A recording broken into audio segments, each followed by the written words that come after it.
Que as núpcias reais eram cheias de protocolo, todo mundo sabe, mas o que pouca gente sabe é como elas se tornaram determinantes para o futuro de um casamento real. Senhoras e senhores, bem-vindos ao canal StoryTube. Eu sou o professor Danilo e hoje vamos destrinchar a história das núpcias reais. Mas antes de irmos para o vídeo, deixa eu dar um recadinho aqui rapidinho para você. Esse recadinho é para você que gosta do canal, gosta do conteúdo e quer receber vídeos exclusivos. Para isso, basta assinar o StoryTubeFlix. Não sabe o que é o StoryTubeFlix? É o clube de membros aqui do YouTube. Assinando o clube de membros, além de você ajudar o canal na produção de vídeos, você recebe vídeos exclusivos. Então não perde tempo não, por um preço de uma paçoca você tem vídeos exclusivos semanalmente. Outro recadinho é que você pode seguir lá no Instagram ou na Rede das Dancinhas, porque tem vídeo curto todo dia, além de conteúdos nos stories e bastidores. Dito isso, bora pro vídeo.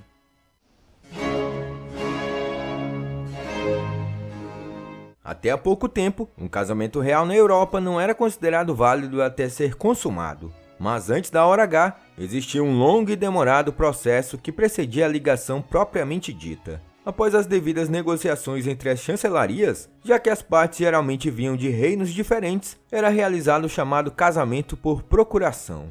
Um parente nobre do alto escalão viajava até a corte da noiva e ocupava o lugar do noivo durante a cerimônia. Depois, no quarto real, essa pessoa que representava a noiva ou noivo tinha que descansar um braço e uma perna ou deitar na cama para consumar simbolicamente o casamento. Terminada a cerimônia e as correspondentes celebrações públicas, a recém-casada partia para o seu novo reino acompanhada pela sua comitiva, que, com exceção de um pequeno grupo de servidores ou conselheiros pessoais, despedia-se dela na fronteira. Chegando lá, após uma cerimônia rígida, uma comissão de boas-vindas recolhia a noiva. E, novamente acompanhada por uma grande comitiva, a viagem continuava até ela conhecer o marido. Chegava então a hora do casal se conhecer. Na maioria das vezes, era um primeiro encontro que nem sempre era feliz. Normalmente, miniaturas ou retratos do futuro marido eram enviados anteriormente. Esses retratos eram executados pelo pintor da corte, que por vezes melhorava a aparência física do modelo. Dessa forma, ocorria divergências entre a pessoa retratada e a pessoa real. Como foi o caso de Maria Antônia de Bourbon, que após conhecer o futuro Fernando VII em 1802, teve uma grande decepção e ela acabou contando em uma carta a sua mãe, Carolina de Nápoles. Saiu do carro e vejo o príncipe. Achei que ia desmaiar. No retrato que enviaram a Nápoles, ele parecia mais feio do que bonito, mas comparado ao original, é um Adonis. Você deve se lembrar que o embaixador escreveu que ele era um bom jovem, muito alerta e gentil. Quando alguém está preparado, encontra o mal menor. Mas eu, que acreditei na história, fiquei chocado ao ver que era exatamente o contrário. O máximo que ela pode dizer é que ele é feio, eles disseram. Mas nem sempre foi assim. Parece que quando Joana Louca viajou para Flandres para se casar com Felipe o Belo, a paixão que nasceu entre eles foi tal que foi necessário encontrar um padre para adiantar a cerimônia de casamento e assim poder consumar a união. Pensa no fogo desse casal. Da mesma forma, a delicada beleza de Isabel Valois fez o viúvo Felipe II se apaixonar imediatamente. Sendo feios ou bonitos, apresentados os noivos, a cerimônia prosseguia com a leitura e assinatura dos acordos matrimoniais, a ratificação dos contratos no compromisso assumido e uma nova celebração litúrgica, contando com vigílias que santificavam a união nos termos do direito canônico. Em seguida, acontecia a cerimônia do quarto.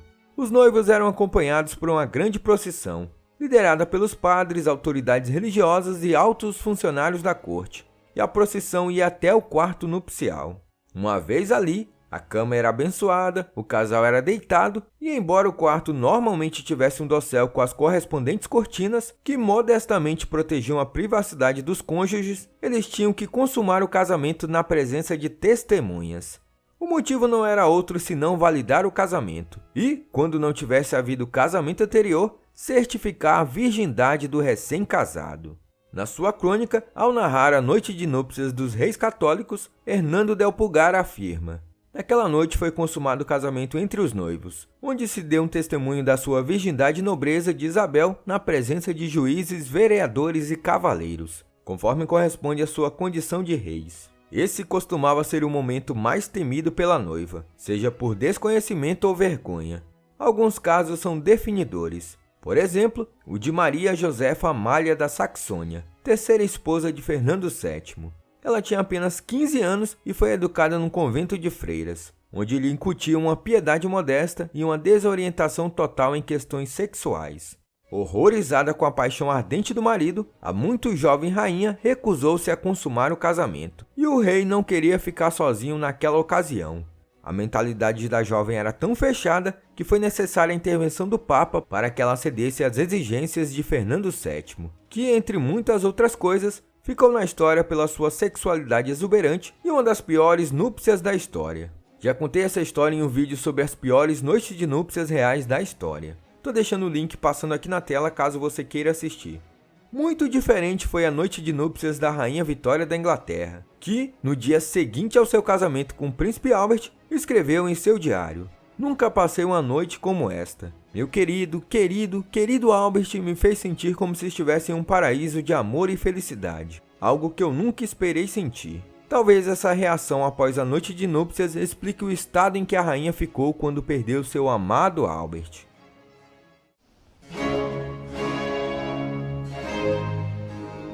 A consumação do casamento transcendeu os quartos reais e acabou virando tema de discussão nas chancelarias. Era preciso prová-la para legalizar as núpcias, mas também para garantir a sucessão do trono.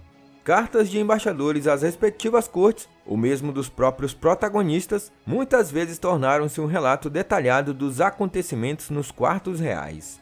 É algo muito estranho que, em momentos históricos em que o sexo era tabu, tais situações pessoais fossem faladas com tal franqueza.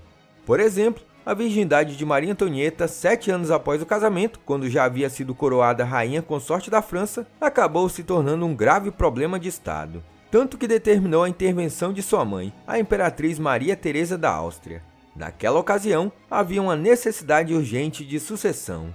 Dar à luz era uma das obrigações inerentes aos soberanos, pois dadas as poucas medidas sanitárias que existiam até o século XX, a vida de muitas cabeças coroadas poderiam não resistir a uma simples gripe. Da mesma forma, a mortalidade infantil era elevada e a sucessão tinha que ser assegurada com um elevado número de descendentes. Portanto, se a esposa fosse infértil, o casamento poderia ser anulado. Vendo em perigo a posição de sua filha como rainha da França, que ameaçaria o precário equilíbrio político da Europa do século XVIII, a Imperatriz Maria Teresa enviou seu filho, o então Imperador José II, a Versalhes. Ele era um homem experiente e aconselhou o cunhado sobre o que julgava adequado e relatou a situação ao irmão Leopoldo. A franqueza da fala do rei da França surpreende ainda hoje. Na cama, tem ereções fortes e absolutamente satisfatórias. Ele apresenta o membro, fica alguns minutos dentro da casa sem se mexer, retira sem ejacular enquanto ainda está ereto e dá boa noite. O conselho do cunhado deve ter sido eficaz, porque Maria Antonieta engravidou pouco tempo depois. Obviamente, ter que consumar o casamento na presença de testemunhas também não era um prato de bom gosto para os noivos. João I da Saxônia escreveu no seu diário como tinha sido a sua noite de núpcias com Amália da Baviera em 1822. Todas as princesas casadas com as suas camareiras mais velhas acompanhavam a noiva ao seu quarto, frequentavam a sua casa de banho e, antes de a deitarem, elas faziam uma oração com ela. Finalmente, a camareira da noiva me avisou que eu poderia entrar. Acompanhado por todos os príncipes casados, dirigi-me ao quarto nupcial e não tive escolha senão dormir com ela na presença de toda aquela coleção de príncipes, princesas e damas de honra. Possivelmente, a pressão, juntamente com a falta de harmonia com a esposa desconhecida, também os afetava.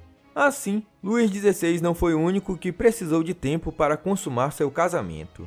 Não foi o caso de Carlos III, que no dia seguinte à celebração de seu casamento com Maria Amália da Saxônia, escreveu aos pais: "Entre a hora em que precisava se despir e despir os cabelos, chegou a hora do jantar, e eu não pude fazer qualquer coisa, mesmo que eu realmente quisesse. Fomos para a cama às 9 e estávamos ambos tremendo, mas começamos a nos beijar e eu estava pronto imediatamente. Parece que o casal sempre dividiu a cama, fato incomum em outras cortes europeias da época.